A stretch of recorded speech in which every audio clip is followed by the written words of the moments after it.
Oi galera, estamos de volta aqui, Esporte Marcial na TV. É um prazer estar com vocês. É difícil, né? Esperar sábado, 10 horas, né? Ei, você se lembra? Steven Seagal, Nico, acima da lei? Aquele ator grande, alto, com aqueles golpes que todos querem ver, querem pensar. O grande mestre, um dos maiores mestres das artes marciais. Eu estive na academia de um grande mestre e ele está aqui com você hoje. Ele vai desvendar essa arte marcial. Essa arte marcial, onde não tem golpes de socos, chutes, gritaria. É igual o Nico.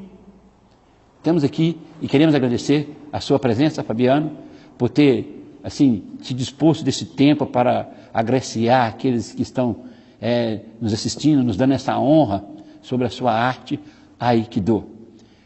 Muito obrigado por ter vindo até aqui.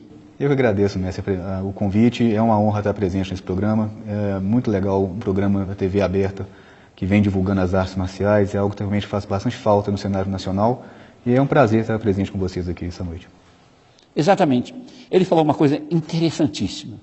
É poucos programas que realmente falam das artes marciais. É esse um dos motivos que me levou a pegar essa bandeira. Nós, das artes marciais, sabemos perfeitamente o poder que ela tem para mudar as pessoas. Nós vimos no programa semana passada o poder que ela teve para mudar uma moça. E existem várias pessoas assim. Olha, Fabiano, eu dava aula em projetos e muitas crianças de bairros, classes pobres, e nós vimos ali testemunhas de pais, as mudanças dos seus filhos. Alguns eram muito levados, outros eram muito tímidos, e nós vimos que no final eles se balanceavam. Agora, o Aikido, muito bom, eu estive na sua academia, amei, nunca tinha visto, uma silêncio total, todo mundo concentrado. Né? Fala um pouco dessa arte para o público que não é tão divulgado quanto o judô, o capoeira, o karatê, o kung fu e até mesmo o taekwondo. O Aikido realmente não tem uma divulgação tão grande como as demais artes marciais no Brasil, até mesmo porque o Aikido não tem nenhum caráter esportivo nem de competição. Por essa razão, não se vê campeonatos de Aikido. Então, como não há divulgação através de competições, as divulgações são feitas apenas através de algumas demonstrações públicas. E o Aikido, na verdade, por não ter um caráter esportivo, ele é uma arte marcial que é realmente um Budô tradicional japonês, um caminho marcial nesse sentido. O Aikido trabalha sempre no sentido de procurar harmonizar as pessoas, mesmo durante o conflito, mesmo durante o combate. A ideia do Aikido é sempre nunca se opor a um ataque direto do adversário, mas reconduzir a intenção agressiva do adversário, de modo a causar um desequilíbrio e fazer imobilização do adversário. É uma arte marcial que se desenvolveu a partir de Jujutsu clássico japonês, que na verdade são diversas artes marciais de mãos livres que os samurais utilizavam no Japão feudal, que caíram em certo desuso no Japão após a chamada restauração Meiji, que foi a abertura do Japão à cultura ocidental.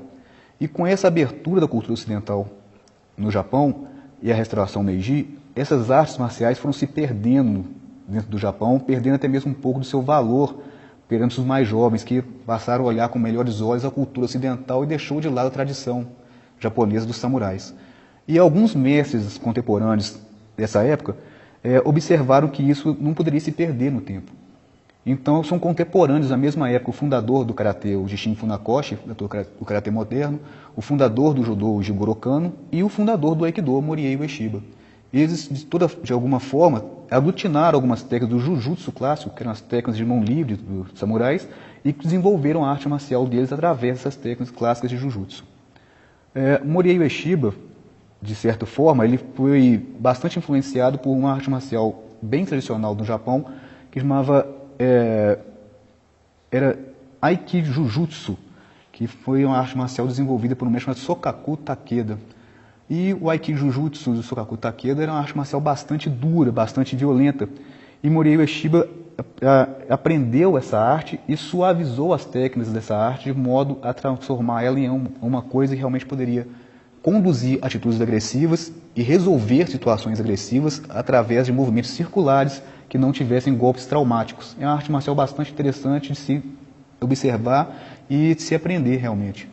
Você já tem uma formação em uma outra arte marcial, né? Você estava me falando em ópera ali, você é faixa preta, segundo dan, é segundo dan? Eu sou o primeiro dan de taekwondo. Sim. Né? E quando você deixou de treinar no taekwondo e passou para treinar o aikido, você se sentiu uma diferença? E se você está até agora, porque você se sentiu bem? Sim. Né? E quando eu estive lá, eu me deslumbrei, inclusive conversei até com o Lagares, e ele estava me dizendo exatamente o que você disse, que quando o oponente parte para cima de você, é porque está doente, e não se bate em doente. Exato. Eu achei interessantíssimo essa filosofia dele, né? E sinceramente eu me deslumbrei, né?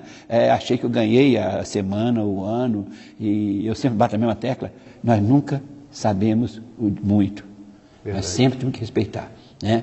Agora, voltando, o Aikido, vocês é divulgado em Minas Gerais, naquele lugar, há quanto tempo? Olha, a chegada do Aikido em Minas se deu até mesmo através do próprio Sensei Lagares. O Sensei Lagares, na verdade, ele é um coronel da reserva da Polícia Militar e uma sumidade em termos de defesa pessoal policial. E ele foi aluno de judô durante muito tempo de um mestre de judô aqui em Minas Gerais, Capitão Albano, que era uma figura ímpar nas artes marciais aqui em Minas Gerais. E Capitão Albano era um grande estudioso de artes marciais e chegava aí ao Japão fazer treinos de judô e estudar arte marcial no Japão. E numa dessas idas de Capitão Albano ao Japão, ele percebeu que a polícia de Tóquio não usava mais o judô como defesa pessoal, mas usava o Aikido. E ele trouxe as impressões dele sobre o Aikido ao Sensei Lagares. Como coronel da reserva, instrutor de defesa pessoal, esse Lagares ficou bastante interessado e passou a procurar alguém para divulgar também, de trazer o Aikido a Minas. E ele chegou a trazer um mestre japonês até o estado de Minas Gerais e até mesmo introduziu esse mestre à Academia de Polícia Militar e aprendeu com ele também o Aikido.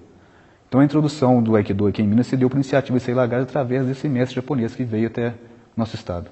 Na realidade, o Aikido veio até Minas por uma necessidade, né, de um homem íntegro que estava buscando assim a parcialidade em seu trabalho, que era na polícia, né? Então foi aonde o Aikido veio cair até aqui em Belo Horizonte. Exato. Agora, como é feito? Existe federação? Você disse que não tem campeonatos, né? Não existe campeonatos, mas existe assim algum local que registra os alunos? Como é feito as divisões de ensinamento que nas outras academias tradicionais se chama exame de faixa?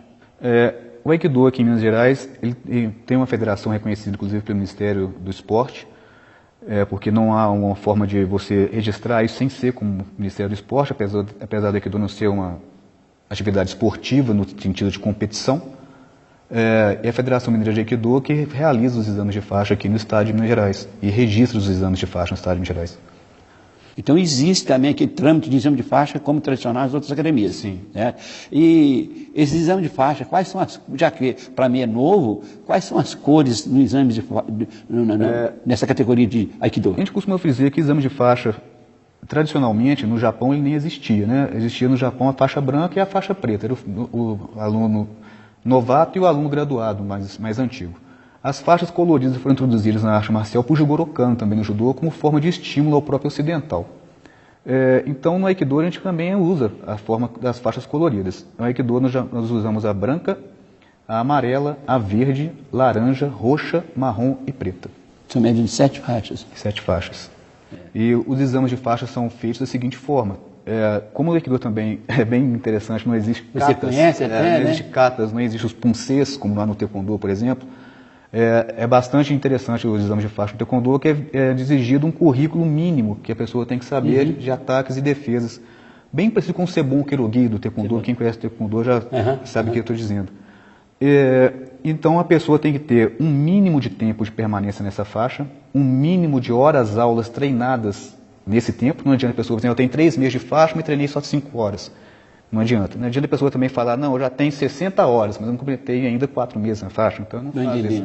Então tem que ter uma concordância no tempo de permanência na faixa, horas aulas treinadas e o sensei tem que observar se a técnica já está adequada para exame. O interessante disso é que quando você estiver pronto para o exame, o sensei te avisa, olha, semana que vem é o seu exame. Você vai se apresentar para o exame. Não há nenhuma cobrança em termos de valores para o exame de faixa no Aikido. É apenas a questão da sua própria evolução dentro da sua faixa. Mas em todas, porque existe mais de um clã que fala uma academia mesmo. Com academias. Existe mais de uma academia de Aikido em Minas, não existe? Sim. E todas elas também trabalham dessa forma, sem cobrança das... O único exame de faixa que é cobrado no Aikido é o exame de faixa preta. Ainda assim, é cobrado num valor quase que simbólico, porque quando faz o exame de faixa preta, vem senseis de outros estados para fazer o exame, só para ajudar a quitar a viagem deles, a manutenção deles aqui na cidade, enquanto eles fazem o exame da gente. Certo. É o que levou a conhecer o Aikido, o porquê você saiu do Taekwondo e foi para o Aikido? Olha, eu comecei no Taekwondo há bastante tempo. Eu comecei no Taekwondo, eu tinha 13 anos de idade. Então eu acompanhei a mudança do Taekwondo de arte marcial a esporte olímpico. 88. 88. Eu treinava, era faixa azul na época. Então, essa mudança foi muito radical no Taekwondo na época, porque quem pratica o Taekwondo há mais tempo viu uma arte marcial se transformar em esporte de competição. Exatamente.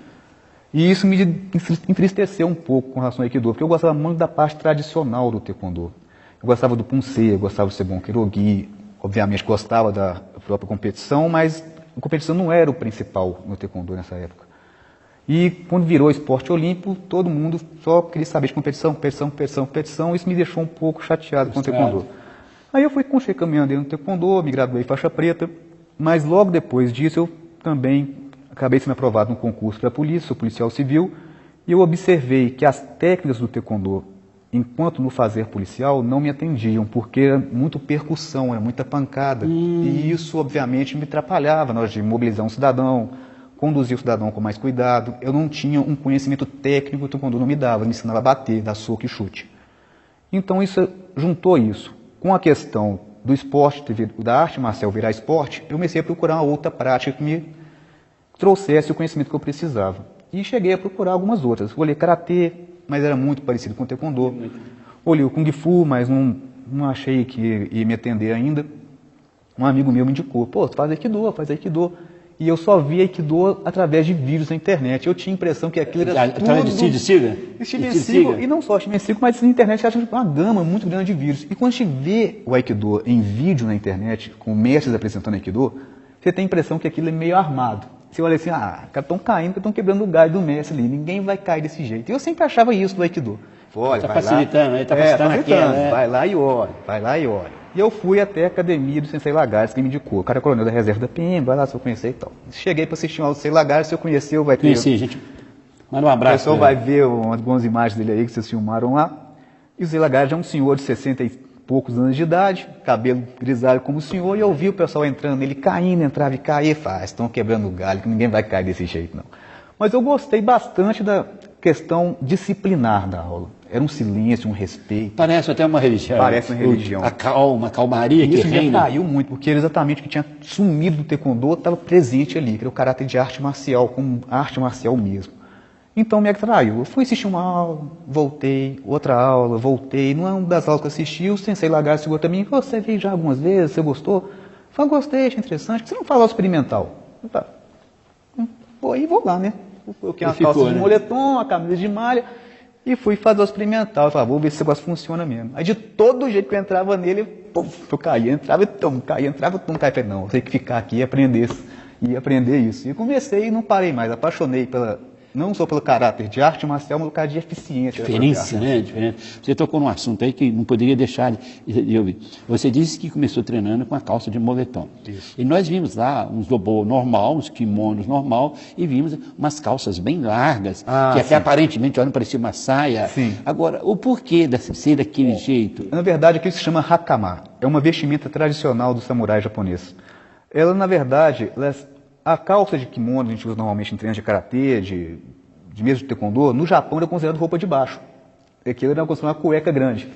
Então era polido o samurai usar o hakama por cima da calça. Entendi. E essa calça hakama veio da tradição samurai bem antiga, antes mesmo da espada. E ela era larga, igual bem larga, mesmo porque jeito. na verdade era uma calça que samuraicamente, mesmo antes da espada, ele era mais eficaz, eficiente com a questão do arco e flecha. Então era uma calça de montaria, igual aquelas calças de couro do cowboy americano. Era para proteger da montaria.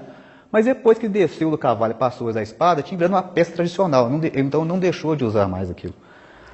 O que acontece então com o hakama é que ele é utilizado ainda hoje no Aikido por ser uma vestimenta tradicional e ele serve, e é usado no Aikido apenas para os mais graduados, porque ele serve para esconder a base.